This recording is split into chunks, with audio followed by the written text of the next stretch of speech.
কখনো ঠান্ডা, অনেক প্রকার প্রতিকূল আবহাওয়া, বাট এটা তো আমাদের নিত্য নৈমিত্তিক ব্যাপার নাকি? আমরা কি এই আবহাওয়াকে ভয় পাই? আবহাওয়া তো আমাদের প্রতিদিনের ডাল ভাত, তাই না? তো আমি কৃতজ্ঞতা জানাইতেছি এই আন্দোলনের যাবতীয় সফলতা আপনাদের। নেতা দিয়ে কোনদিনও আন্দোলনের সফলতা আসে না, সফলতা আসে হচ্ছে কর্মী বা বাহিনী দিয়ে। আমি আপনাদের পদগুলো জানি না, তাই একটা একটা করে বলতে পারতেছি না। সবাইকে আমি এত উদ্বুদ্ধ দেখেছি, এত উৎফুল্ল দেখেছি, আমি রাতে ঘুমের মধ্যেও দেখেছি আমি সবাই আপনাদের সাথে আছি। তবে এই গত রাতটা আমাদের আপনাদের কয়েকজন নেতৃস্থানীয় স্যার এবং আমাদের একটু ভালো ঘুম হচ্ছে। ভালো ঘুম হচ্ছে হচ্ছে সাপের সাইজ যত বড় তাকে ততগুলো বাড়ি দিতে হয়, এক বাড়িতে তো মরে না, তাই না? শুধু জেনে রাখেন যে সাপের মাজা ভাঙা শেষ। এখন যদি সাপ আরো নড়াচড়া করে মাথায় বাড়ি, আমরা নাগিন পর্যন্ত পৌঁছাবো ইনশাআল্লাহ। যে কয়জন দিন বাজাবেন আর যে কয়জন ফোনা তুলবেন ইনশাআল্লাহ আমরা ছোট হতে পারি, বাট আমরা অভ্যস্ত। শেখ হাসিনার চেয়ে কি বড় ফ্যাসিস্ট ছিল? কিয়ামত পর্যন্ত আর হওয়া সম্ভব না ইনশাআল্লাহ। কারণ আমাদের ছেলেরা, আমাদের সন্তানরা এবং আমরাও যারা বয়স্ক হয়েও ছেলেদের সাথে মিশা শিখছি, তারাও কি বাহিনী কিনা? আমরা বুঝতে পারি যে আপনি কি করবেন। আপনি যত মিঠা কথাই বলেন, আপনার মাথায় কোন দিক ঢালা হয়েছে, কেন আপনি আমাদেরকে অ্যাভয়েড করেন? আমি আরো দুইজন ব্যক্তিকে ইঙ্গিত করে বলতে চাই, নাটক কম করেন, নাহলে নাটকের স্ক্রিপ্ট আমরা লিখবো এবং আমরা কি ওই গান্ডু শব্দের অর্থ বুঝেন? গান্ডু গান্ডু বুঝেন কেউ? এটা একটা হিন্দি শব্দ, না বুঝলে পাশে থেকে জেনে নিন। আপনি জনতার কথা না শুনে একজন গান্ডু রহমানের 24 গিয়ে ডিম খেয়ে এসেছেন নাকি? ধোঁয়া আমরা দেখেছি, এবং মুরগি এখনো ডিম পারে। বাধ্য করবেন না ডিম নিয়ে আপনার দরবারে হাজির হওয়ার জন্য। আপনার নাটক দেখতে আরবিতে যান, নাটকের নায়করা তো সবাই এখানে, আপনি ভিলেন দেখে কি করবেন? তো আমি বলতে চাচ্ছি, আমার কথাটা জনমানুষের কথা। আমি কোনো মাস্টার না, আমি কোনো থ্রেট দিচ্ছি না, আমি সাধারণ মানুষের, আমি একজন বাঙালি। এই রাষ্ট্রের 16 কোটির মধ্যে আমার অধিকার আছে কি? আমি বঙ্গবন্ধুর মতো কম্বল হারাবো না, কম্বল তো ওদের দেশ থেকে বের করে দেবেন। আমি অত বলব না যে শেষে গিয়ে বলবো যে আমার কম্বলটা কই। উনি বঙ্গবন্ধু না হোক, বঙ্গবন্ধু হওয়া উচিত ছিল। সে চোর পাচ্ছে, আমরা একটা একটা করে চোর ধরবো। আমার ট্যাক্সের টাকা, আমার বিদ্যুতের ভাড়ার টাকা, আমার বিমান চার্জের টাকা কোথায় গিয়েছে? টাকার গন্ধ শুনে আপনার দরবারে উপস্থিত হবেন। আপনাকে সম্মান করি, আমি অনেক ছোট কর্মী। আমি আপনার দরবারে গেছি ভাইদের কথা বলার জন্য, প্রত্যাখ্যান করেছেন। এবার আপনি দরবারে আর ডাকতে পারবেন না। কোন দরবারে আমরা সমস্যার জন্য, সমস্যার সমাধান হবে, এটা দৃষ্টান্ত হয়ে থাকবে ইনশাআল্লাহ। এখন ভাই, আমি তো বিগত সময় পরিশ্রম করছি, আমি কি কিছু চাইছি আপনাদের কাছে? টাকা পয়সা দিচ্ছেন? আচ্ছা, আমি হাত থেকে বলতেছি, আমি সহ আমরা তো দামরা না, তাই না? আমরাই আছি। কারণ নিপীড়িত সাধারণ জনগণের ভাষা এক, আমাদের চাহিদাগুলো এক, আমাদের দৃষ্টিভঙ্গি এক, আমাদের জীবন বোধ এক। আমি আপনাকে যতটা রিড করতে পারি, যতটা ফিল করি, এসি রুমে বসে সাহেবেরা অতটা ফিল করতে পারে না। আমার জন্য দোয়া করবেন, আমি যেন সারা জীবন মাঠে ময়দানেই থাকতে পারি আপনাদের সাথে। একটা বিষয় চাইবো আজকে আপনাদের কাছে, যেহেতু গোপনে চাচ্ছি না, এখানে ডিবি এসবির কোনো কাজ নাই, তবে এসবির কেউ থাকলে আমাদের কাতারে জমা হতে পারে। আমি বিগত 11 দিন কষ্ট করেছি কিনা? আমি একজন অসুস্থ মানুষ, আমার খুব বড় একটা অপারেশন হয়েছে।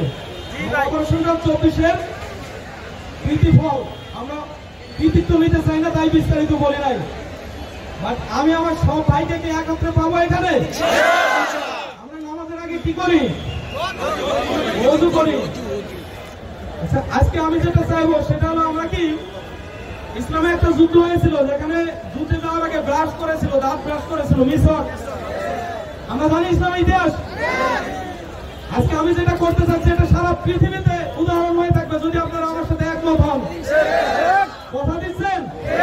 তার আগে আমার সব ভাই বোনকে একমত হইতে হবে, এদিকে আসতে হবে সামনে একটু। আমি আশেপাশের ভাইদের আহ্বান করতেছি। আচ্ছা, যদি এখন বৃষ্টি হয় আমাকে ঠান্ডা মাথায় 5 মিনিট সময় দেবেন, আমি দুটা কাজ করবো। আপনাদের এই আন্দোলন বাধ্য করতে মানে সফল করতে বাধ্য হবে সারা বিশ্ববাসী। একটা বলে আরেকটা বলা যাবে না।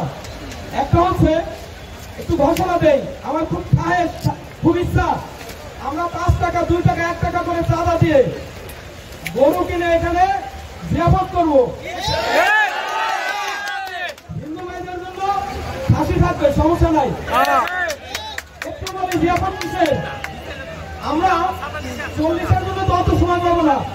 আমরা আরবি সহ যাবতীয় সরকারি কর্মকর্তা কর্মচারীদের গা বানা জনতা করবো এখানে।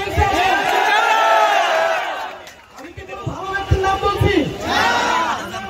সম্ভব? যদি আপনি দুর্নীতিবাজ হন আপনার বাংলাদেশে থাকার কোন প্রয়োজন। আমরা কি জানা যায় শরীর সমস্যা নাই? আমরা অসুস্থ হলে যাতে সব ভাই সবার চেহারা দেখতে পারি। আমরা স্বাগত জানাই আমাদের আরেকটা দল এখানে আসছে।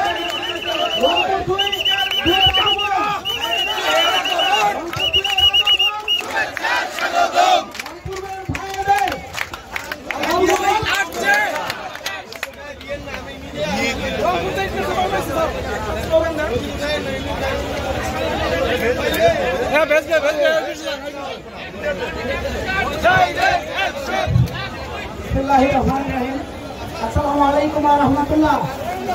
সংগ্রামী সহযোদ্ধারা, আপনারা এই বৃষ্টির দিনে স্বৈরাচার আইনের বিপক্ষে যে সংহতি প্রকাশ করেছেন, আমরা সারা বাংলাদেশে 80টি পল্লী বিদ্যুৎ সমিতি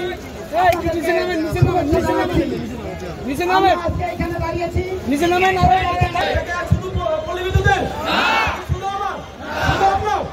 আমাদের এই আহ্বান 14 কোটি মানুষের জন্য। চোরের পক্ষে কেউ কথা বললে আমরা বুঝে নিব সেও, দুর্নীতিবাজের পক্ষে কেউ কথা বললে সেও। আমার সার বাজার আমি ওই কাউকে ছাড় দেব না। তবে আমি আবার বলতেছি, আমি প্রথম কথাটা কিন্তু বলি নাই যে কি করবো। আজকে আমরা ওযু করবো, মিসাক করবো, মনে আছে? মিসাক করতে রাজি আছি সবাই? আমার জন্য জীবন দেবো ইনশাআল্লাহ। তাহলে আমার দ্বিতীয় আহ্বান কি ছিল যে আমরা স্যারদের সাথে এবং আমরা দেশের সুশীল সমাজ যারা আছে যে নিজেকে দুর্নীতিবাজ মনে না করেন, যে দেশে থেকে দুর্নীতি দূর করতে চান, সে আমাদের এই জানাজায় গণমানুষের জানাজায় অংশগ্রহণ করবে। জানাজা করবো কার? শুধুমাত্র দুর্নীতিবাজ সরকারি কর্মকর্তাদের, দুর্নীতিবাজ রাজনীতিবিদদের, যারা গরিবের হাত মারছে তাদের। দেশ বিরোধী যত কর্মকাণ্ড, অবৈধ কর্মকাণ্ড যে করবে তার নাম হইতে পারে আব্দুল্লাহ, তার নাম হইতে পারে রহিমউদ্দিন, তার নাম করিমউদ্দিন। আমরা কোনো কারো নামে জানাজা করতেছি না। এই জানাজায় মূল জায়গাকে আমাদের দৃষ্টিতে তারা মৃত। যে ঘুষ খাবে সে কি? যে দুর্নীতি করবে সে কি? যে চুরি করবে সে কি? যে বিদেশে পাচামাল কিনবে সে কি? আমরা মৃত লোকদেরকে, বিশেষ করে শেখ হাসিনা তো তার বাহিনী নিয়ে বিদেশ চলে গেছে, তাই না? তারাও তো আমাদের প্রতিবেশী ছিল, আমাদের জনপ্রতিনিধি ছিল। তার জানাজায় আমার শরীর হওয়া উচিত ছিল কিনা? সে তো পাচ্ছি না। তো এইসব চোরেদের নাম তো আল্লাহ তাআলার লিস্টে আছে কিনা? আমরা আল্লাহ তাআলাকে বলবো নামগুলো তুমি ফেরেশতাদের কাছ থেকে নিয়ে নিও। আমরা শুধু জানাজার নামাজটা এখানে পবিত্র জায়গায় করে দেব। আমরা কি এই কার্যক্রম করতে পারবো? কোনো বাধা মানবো না। ওকে, তাহলে আমি আজকে দুটো কাজ করে দেব। সারা পৃথিবী জুড়ে আপনাদের এই আন্দোলনটা দৃষ্টান্ত হয়ে থাকবে। অর্থাৎ মানুষ দেখবে যে আমরা হকের পথে, আমরা ন্যায়ের পথে, আমরা কোন চোরদের সাথে। সচিবালয়ের চোরেরা হুঁশিয়ার। এখন তো জানালা করতেছি, এরপরে যদি প্রয়োজন পড়ে এক একটা জীবন্ত মুহূর্তকে কান ধরে টেনে টেনে নেব। বিচার হবে কোথায়? আন্দোলন করেন, চোরের আইন করলে আন্দোলন একটা চেয়ারম্যানকে নামাইতে এত সময় লাগে? করাপশনের অভাব আছে আরবিতে? আপনি চোখে দেখেন না? যে কথা বলবেন না বুঝতে পারবো ভাগের অংশ তার পেটেও, ওই পর্যন্ত পৌঁছানোর আগে ভালো হয়ে যান। সাধারণ জনগণ কোনো অবস্থাতেই আর ছাড় দেবে না। আমরা কি এদের ছাড় দিয়ে ঘরে ফিরে যাবো? এবার আমার প্রথম কাজটা করতে হলে আমার সবগুলো ভাইকে সামনে লাগবে। আপনারা নির্ধারণ করেন কখন আসবেন সামনে। এখন কি সম্ভব? আমাকে বিরক্ত করতেছি? ভালো কাজ করতে হয় এখনই, তাই না? সব ভাইকে খবর দেন, আমি ভাইদের চেহারা একটু দেখবো। এবং এই কাজটা করতে হলে মোবাইল বের করে প্রথমে নিজের সেলফি নেবেন, নিজের ছবি তুলবেন, অথবা লাইভে গিয়ে নিজের ছবি তোলার পরে সামনের দিকে ধরবেন। তাহলে সবাইকে ডাকেন। আমি একটা কাজ করব, আমি আল্লাহর রাস্তায় আল্লাহর উপরে তাওয়াক্কুল করে ভরসা দিচ্ছি আমরা এই আন্দোলনের 24 ঘন্টার মধ্যে সফল হবো ইনশাআল্লাহ। একটা ভাইরাল ঘটনা হবে, সারা ওয়ার্ল্ড জানবে। ডাকেন সবাইকে। আমার